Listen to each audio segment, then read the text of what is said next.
Welcome to my vlog. Today, the title of episode number 5 is Life Having a Partner.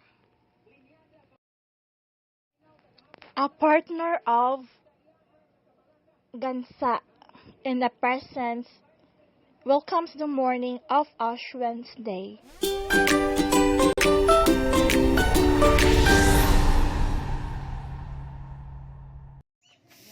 As the beginning of Lent season, the Gansa welcomes us having two offspring and same day welcoming the Ash Wednesday. Gonna goes together growing up in this home. So today I gonna let them feed this cute little two Gansa with this. And then I gonna get the food first. This is their food or feeds.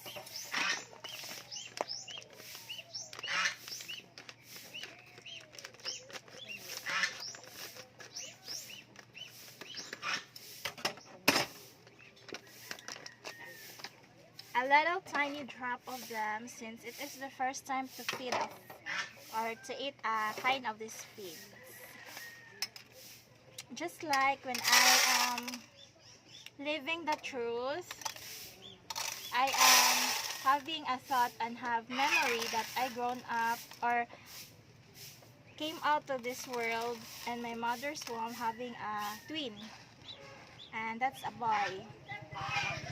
And I am the one which is the X chromosome. I only one and it. So it just been enough. I thought let's add more.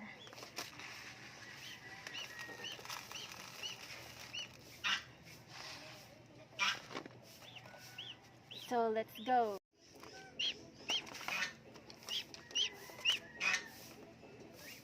Night, little chicks. Good morning.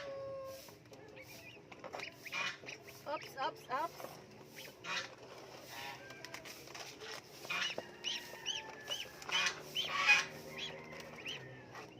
Come on, do it, Ed.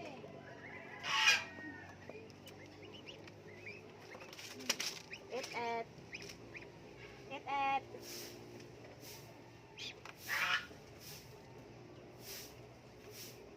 Take that one.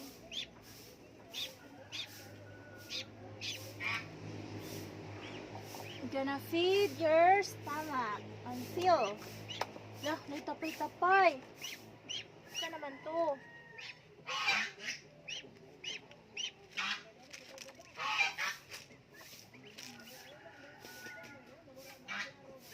Di pa mo kabalo? First time ninyo? Ba? Ha? Dali. Let me see you. Here. Oy. Here. I'm gonna let you how to eat. Like, wait sa me, babe.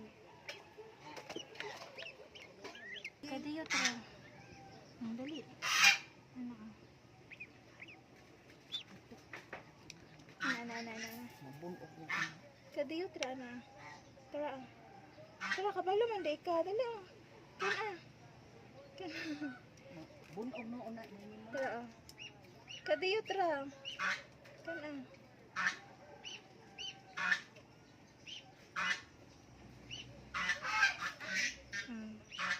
Ay giluwa. Alas kay ibalik na ta ka sa sulod. Kaya nag-wait na yung partner. Kana. Yehey!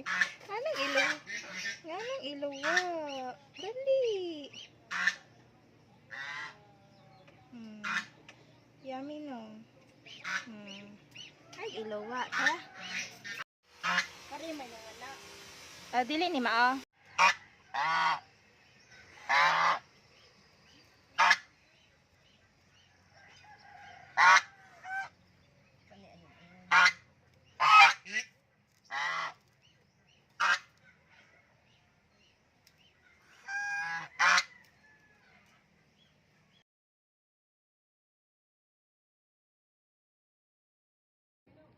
Let us see the happenings as the outcomes behind.